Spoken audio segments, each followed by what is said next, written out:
മജീദ് പറഞ്ഞത് ഞാൻ മറുപടിയും പറഞ്ഞു. ഇന്നെ പഠിപ്പിക്കാൻ മജീദായിട്ടില്ല. ഇന്നെ പഠിപ്പിക്കാൻ അവന്റെ പാർട്ടിന്റെ പ്രസിഡന്റായ ഹൈദരലി ശിവാവ് പോലും ആയിട്ടില്ല. UDFന്റെ നിലപാട് മുസ്ലിം ലീഗ് തീരുമാനിച്ച മതിയെങ്കിൽ നമ്മളെ കൂടെ ആരും ഉണ്ടാവില്ല. ഈ മുസ്ലിം ലീഗ് നിലനിൽക്കുമ്പോഴാണ് ഈ തീവ്രവാദി പ്രസ്ഥാനം ഇവിടെ വളരുന്നത്. മുമ്പില്ല. അതിനെന്താ കാരണം എന്ന് കണ്ടെത്തണം. മുമ്പില്ലല്ലോ, തീവ്രവാദി പ്രസ്ഥാനം ഇവിടെ ഇല്ലല്ലോ. അല്ലാതെ ഇപ്പോൾ ലീഗും ഞങ്ങളും ഒരേ ആശയക്കാരും ഒരേ നിലയിൽ ചിന്തിക്കാനും കഴിയില്ല.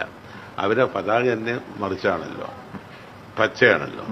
ഞങ്ങളിത് ത്രിവർണ്ണ പതാകയാണല്ലോ. ഞങ്ങൾ കോൺഗ്രസ് ആണല്ലോ. രണ്ടും രണ്ടാണല്ലോ.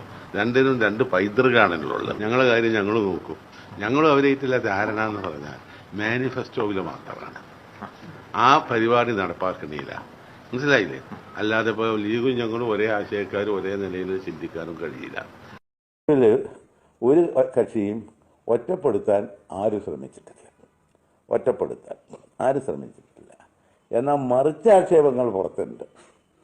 ചിലർ മേൽക്കൈയെടുക്കണം, അവർ പറയണതാണ് ക്യാബിനറ്റിൽ നടക്കണം എന്നൊക്കെയുള്ള അഭിപ്രായങ്ങൾ തന്നെ ചില പ്രസ്ഥാനങ്ങൾ തന്നെ പറയുന്നതാണ് ഇന്ന് നമ്മുടെ നാട്ടിൽ കേൾക്കുന്നത്. ഇതൊരു പുതിയ വിവരമായിട്ടാണ് ഞാൻ മനസ്സിലാക്കുന്നത്. ഇതിനെതിരായിട്ടുള്ള സംസാരമാണ് ഞാൻ കേട്ടത് മുഴുവൻ.